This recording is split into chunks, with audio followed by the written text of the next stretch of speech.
உடன்பிறப்புகளை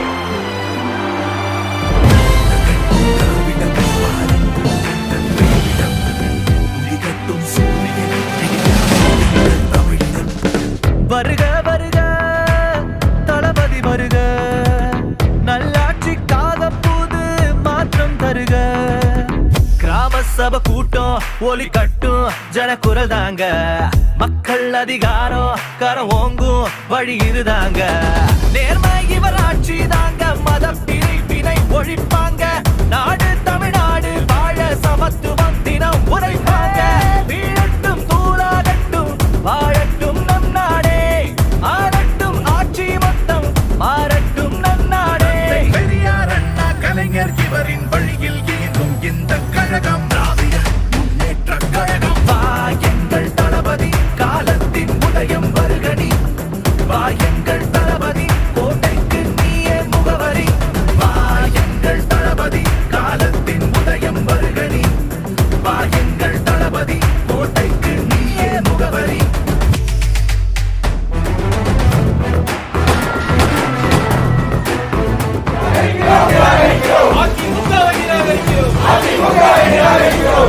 விடியலை நோக்கி உங்கள் தளபதி பயணம், நாட்டுக்கு தேவை நல்லாட்சி தினமும்.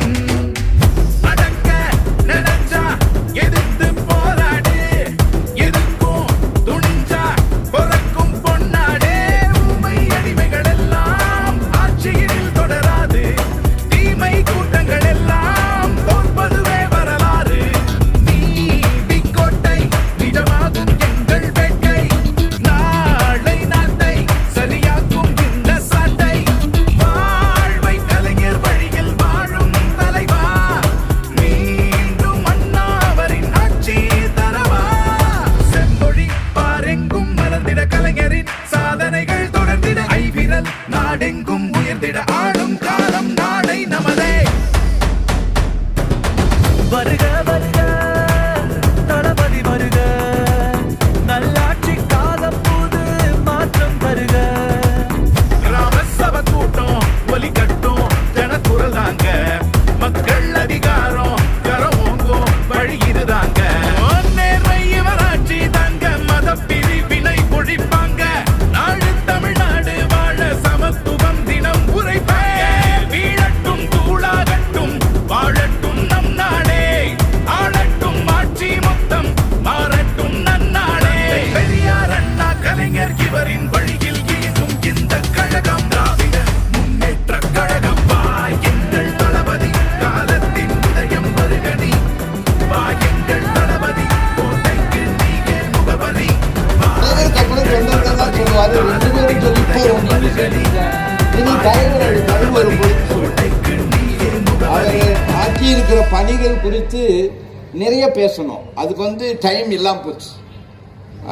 அரசனுடைய திட்டங்கள் சொல்லும் பொழுது அதில் எல்லாமே வந்துடும். அந்த ஒரு தொகுதிக்கு பவானி சாகருக்கு அவ்வளோ செஞ்சுருக்காருன்னா, எங்கள் ஊரில் இந்த மனித விலங்குகள் மோதல்ங்கிறது சாதாரணமாக தினம் நடக்கும். பயந்து பயந்து போகணும். யானை நடந்தால் அது கூடவே மனுஷனும் நடக்க வேண்டியது இருக்கு. அதெல்லாம் போய் இப்போ தேயிலை தோட்டத்தில் காட்டுங்க, அது பாட்டுக்கு அடிமையுது. எங்க தொழிலாளி பாட்டுக்கு இலை குறிச்சிட்டு இருக்கிறான். என் உயிருக்கு ஆபத்து எப்போ வரும்னு தெரியல. அது மாதிரி ஒரு நேரத்திலையும் இழப்பு ஏற்படுது. உயிரை காப்பாற்ற முடியாது. ஆனா அந்த குடும்பத்தையாவது காப்பாற்றலாமா நினைச்ச ஒரு மகத்தான தலைவர் தான் இப்ப நமக்கு இருக்கிற அருமைக்குரிய சகோதரர் ராசா. 3 லட்சம் இருந்தது. நம்ம தலைவர்கிட்ட கேட்டோம், அவர் 5 லட்சம் பண்ணார்.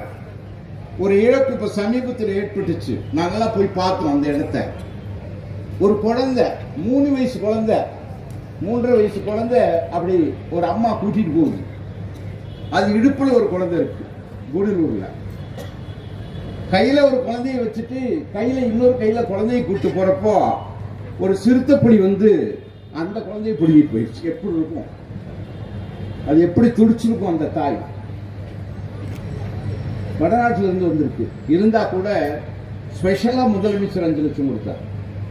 அதுக்கப்புறம் நம்முடைய நாடாளுமன்ற உறுப்பினர் முதலமைச்சர்கிட்டயே பேசி இன்னும் 10 லட்சம் வாங்கி 15 லட்சம் கொடுத்தோம். இப்ப ஜெனரலா 15 லட்சம்னே அறிவிச்சுட்டாங்க. அதைத்தான் நல்ல சிவண்ணே ரொம்ப ரத்தன சுருக்கமா சுட்டி காட்டுறாங்க. தேயிலை தோட்ட தொழிலாளர்கள் அவங்க தான் இந்த இயக்கத்தை தூக்கி நிறுத்துகிறவர்கள்.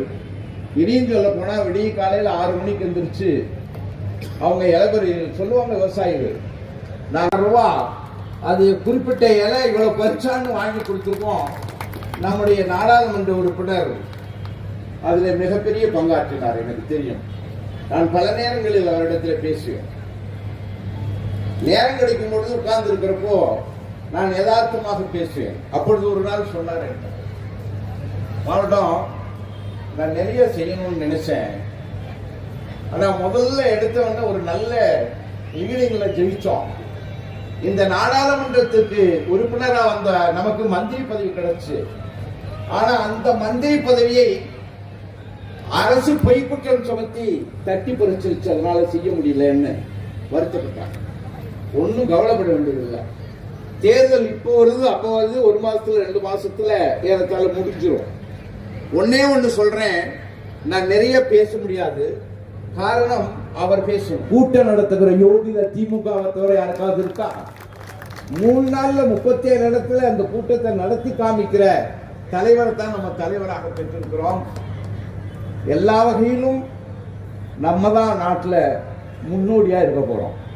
37-40 தொகுதிகளிலும் நம்ம வெற்றி பெற்றுட்டோம்னா 37 தொகுதியில் பொதுக்கூட்டம் நடக்குது. 3 தொகுதியில் மார்ச் 1ஆம் தேதி 2ஆம் தேதி பொதுக்கூட்டம் 1ஆம் தேதி நடக்கும். 40லையும் நம்ம வெற்றி பெற்றுட்டோம்னா நம்ம தலைவர் நம்முடைய தளபதி யார சொல்றாங்களோ அவங்க தான் பிரதமராக இருக்க போறாங்க. எல்லாம் பேச்சுக்கு சொல்றது, வார்த்தைக்கு சொல்றதெல்லாம் கிடையாது. அந்த அருமையான பணியை செய்வதற்காகத்தான் நீங்கள்லாம் இங்க வந்திருக்கிறீங்க. நம்ம தலைவர் என்ன சொல்றாரோ அதை செய்து காட்டிருக்கிற தொண்டர்களாக இருக்கிற நீங்கள் எப்படியெல்லாம் பணியாற்றணுங்கிறத அப்பப்போ இன்ஸ்ட்ரக்ஷன் நம்முடைய தலைமை கழகம் கொடுக்கும். இந்த கட்சியை போல் இன்னொரு கட்சி திராவிட இயக்கத்தை பாதுகாக்கிற கட்சி, சாதாரண மக்களுக்காக உழைக்கிற கட்சி, ஒடுக்கப்பட்ட மக்களுக்காக பாதுகாக்கிற கட்சி, சிறுபான்மை மக்களை மென்மேலும் உயர்த்த எண்ணுகிற கட்சி, எல்லா மக்களையும் அரவணைத்து சமூக நீதியை காக்கிற ஒரு மாபெரும் கட்சியும் தலைவரும் இதை தவிர வேறு எதுவும் கிடைக்காது என்பதை மக்களிடத்திலே கொண்டு போங்கள். 40 தொகுதியும் வெல்வோம். இந்த நல்ல வாய்ப்பை தந்ததற்காக நன்றி, வணக்கம். ஏன் எல்லாம் வீட்டில் படுத்துக்கிட்டே கடைக்கு இருப்பாங்க, நீ மேலே போட்டு பேசிட்டு வீட்டுக்கு போ அப்படின்னா. இவருங்க வீட்டில் படுத்துக்கிட்டே கடைக்கு இருப்பாங்கன்னா நான் வெறும் நாற்காலியை பார்த்து பேசுறதுக்கு எடப்பாடி பழனிசாமியா இல்லை அண்ணாமலையா? லட்சம் பேர் திரண்டிருந்தாலும் கேட்பார் பிணிக்கும் தடையவாய் கேளார் வேட்ப மொழிவதான் சொல்லுன்னு மக்கள் ரசிக்க, சிரிக்க, சிந்திக்க பேசுகின்ற முத்தமிழறிஞர் டாக்டர் கலைஞரின் கையை பிடிச்சு மேடைக்கு வந்தவன் திண்டுக்கல்லையும். அதனால அந்த குரூப்புகளை பத்தி இங்க எல்லாம் பேச வேணாம். ரொம்ப அருமையாக இந்த நிகழ்ச்சியில் எங்களுக்கு முன்னால் பேசி விடைபெற்று சென்றிருக்கின்ற மாண்புமிகு சுற்றுலாத்துறை அமைச்சர் அருமை அண்ணன் க. ராமச்சந்திரன் அவர்களுக்கும் இந்த மாவட்டத்தினுடைய ஒரு நல்ல நாளில் இந்த இடத்தில் காரமடையில் இந்த நிகழ்ச்சி நடக்கிறது என்றால் எதற்காக இந்த நாள் தானாக அமைந்திருக்கிறது என்றால் மதச்சார்பற்ற கொடி டெல்லியிலே பறக்க போகிறது. அந்த மதச்சார்பற்ற கொடியை நிலைநாட்டி அதற்கு காரணகர்த்தாவாக இருக்க போகிறவர் நம் தமிழக முதல்வர் தளபதி ஸ்டாலின் என்பதற்கு இன்று கொடியேற்றம் நடக்கின்ற இந்த நாள் தானாக அமைந்திருக்கிறது. இன்னைக்கு பாத்தீங்கன்னா ஒரு 6-7 சேர் அந்த இடத்துல காலியா கிடக்குது. மற்ற நாற்காலிகள் எல்லாம் நிரம்பி வழிகின்றது. ஆனா அதைத்தான் வீடியோல எடுத்தான் ஒரு குரூப். அதுக்குன்னே கேமராவை தூக்கிட்டு ஒரு பெரிய பட்டம் அலையினான். அந்த காலி சேரை எடுப்பேன். நாளைக்கு இந்த நிகழ்ச்சியில கலந்து கொண்டிருக்கக்கூடிய எல்லா பொறுப்பாளர்களையும் சொல்லணும்னு ஆசைதான். ஆனா அதை சொல்ல ஆரம்பிச்சேன்னா ரவு பகலாகி ராவணன் கதையாயிரம். ஏற்கனவே 7 மணின்னாரு சுரேந்திரன், ஆனா 7:30 ஆயிடுச்சு. இந்த நேரம் ரொம்ப மோசமான நேரம் வேற. அண்ணனுக்கு 7:30 தொடங்கிருச்சு. அண்ணா என்ன அர்த்தம்? அது எனக்கு நேரம் தான் இங்க 7:30. ஆனா 7:30 யாருக்கு தொடங்கிருக்குன்னா இந்திய பிரதமர் நரேந்திர மோடிக்கு தான் 7:30 தொடங்கிருச்சு. 7:30 எப்படி தொடங்குச்சுங்கிறத எப்ப அவர் காமிச்சார்னா, நம்ம சென்னைக்கு அவர் முதல்ல 2024 முதல் நிகழ்ச்சி திருச்சி விமான நிலையத்தை தொடங்கி வைக்கிறதுக்கு வந்து இறங்கணும்னா அவர் என்ன ஆக்ஷன் காமிச்சார் தெரியுமா? மக்கள்கிட்ட டாட்டா டாட்டா அப்படின்னா என்ன அர்த்தம்? இதோட மேட்ரு முடிய போகுது, நான் கிளம்ப போறேன். ஆனால் எங்கள் தலைவர் தமிழக முதல்வர் அதே கூட்டத்துக்கு வரும்போது வணக்கம் தெரிவித்து வந்தார் என்றால் இந்தியா கூட்டணி இந்தியாவில் வெற்றி பெறப் போகிறது என்பதற்கு இதுவே உதாரணம். இந்த நிகழ்ச்சியில் கலந்து கொண்டு பெருமைப்படுத்திக் கொண்டிருக்கக்கூடிய எங்கள் பட்டிமன்றத்தின் பேச்சாளர், இப்பொழுது திமுகவின் தலைமை கழக பேச்சாளராக உயர்ந்திருக்கின்ற என் அருமை சகோதரி திருமதி நாகநந்தினி, காரமடையை சேர்ந்தவங்க. அவங்க +2 படிக்கிற காலத்திலிருந்து என்னோட பேசி, அவங்க பேசும்போது எப்படி பேசுவாங்கன்னா முக அசைவுகள் ரொம்ப இதாக இருக்கும். அனைவருக்கும் வணக்கம். உங்களுக்கு நான் என்ன சொல்ல வேண்டும் என்று விரும்புகிறேன் என்றால், தங்க தளபதி ஸ்டாலின் அவர்கள் அப்படின்னு ரொம்ப அப்படியே பில்டப் பண்ணுவாங்க முகம். நான் என்னடா அந்த அம்மா இப்படி பில்டப் பண்றாங்களே முகம், இப்படி முகத்தை இப்படி எதுக்கு அப்படின்னு யோசித்தேன். அப்புறம் விசாரிச்சப்பதான் தெரிந்தது, காது கேட்காத வாய் பேச முடியாதவர்களுக்கு ஆசிரியராக அவர்கள் பணியாற்றி கொண்டிருப்பதனால்தான் அந்த முகபாவனையோட பேசுறாங்க. அப்படிப்பட்ட காரமடையை சொந்த ஊராக கொண்டிருக்கக்கூடிய என்னுடைய அருமை சகோதரி தலைமை கழக பேச்சாளர் நாகநந்தினி அவர்களுக்கு என்னுடைய சிறப்பான வாழ்த்துக்களை சொல்லி, ரொம்ப அருமையான கூட்டம், மிக சிறப்பான ஏற்பாடு, உரிமைகளை பெற வேண்டும் என்று ஸ்டாலின் அவர்களின் குரல் அப்படின்ற ஒரு இயக்கம். முந்தா நாள் நான் எங்க பேசினேன்னா கன்னியாகுமரியில பேசினேன். கன்னியாகுமரி எங்க இருக்கு? இந்தியாவினுடைய கடைக்கோடி. இன்னைக்கு எங்க பேசினேன்? தமிழகத்தினுடைய இந்த எல்லை, தமிழகத்தின் கடைசி எல்லையில். அப்படி செய்திகள் எப்படி போனாலும் இந்த வெற்றிகரமான கூட்டத்திற்கு தலைமை தாங்கி நடத்தி கொண்டிருக்கக்கூடிய அன்பு சகோதரர் நீலகிரி மாவட்ட கழகத்தின் செயலாளர், தன்னுடைய கால் பாதிக்கப்பட்டாலும் திமுகவுக்கு ஒரு ஊன்றுகோலாக பல ஆண்டுகள் இந்த கழகத்தை ஒரு ஆலமரமாக தாங்கி நிற்கின்ற அற்புதமான அருமை அண்ணன் முபாரக். நான் குன்னூர்ல மாரியம்மன் கோயில்ல பட்டிமன்றம் நடத்தினேன். நடத்திட்டு அதுல தீர்ப்பு சொல்றப்ப டாக்டர் கலைஞரை பத்தி சொன்னேன். உடனே அந்த மேடையில் உட்கார்ந்து இருந்தவரு அந்த பழைய 100 ரூபா நோட்டு இருக்கு பார்த்தீங்களா, அந்த 100 ரூபா நோட்டு 2 என் பாக்கெட்ல வச்சு விட்டார். அன்னைக்கு லியோனிக்கு கிடைச்ச பரிசு தான் இன்று உலக நாடுகள் முழுவதும் எனக்கு பரிசுகள் குவிந்து கொண்டிருக்கின்றன.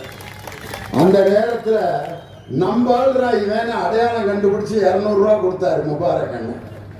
அப்படிப்பட்ட அவருடைய தலைமையில் இந்த நிகழ்ச்சியை, இவ்வளவு பெரிய கூட்டத்தை 3 நாட்களில் ஒருவரால் ஏற்பாடு பண்ண முடியும் என்றால் அவர்தான் எங்களுடைய அருமை சகோதரர் தொண்டாமுத்தூர் ரவி. அவர் கோவை வடக்கு மாவட்ட கழகத்தினுடைய செயலாளர். அவர் கடந்த 2 நாட்களில் என்னோடு தொடர்பு கொண்டு இந்த பெரிய கூட்டத்தை கூட்டிட்டு இருக்கார்.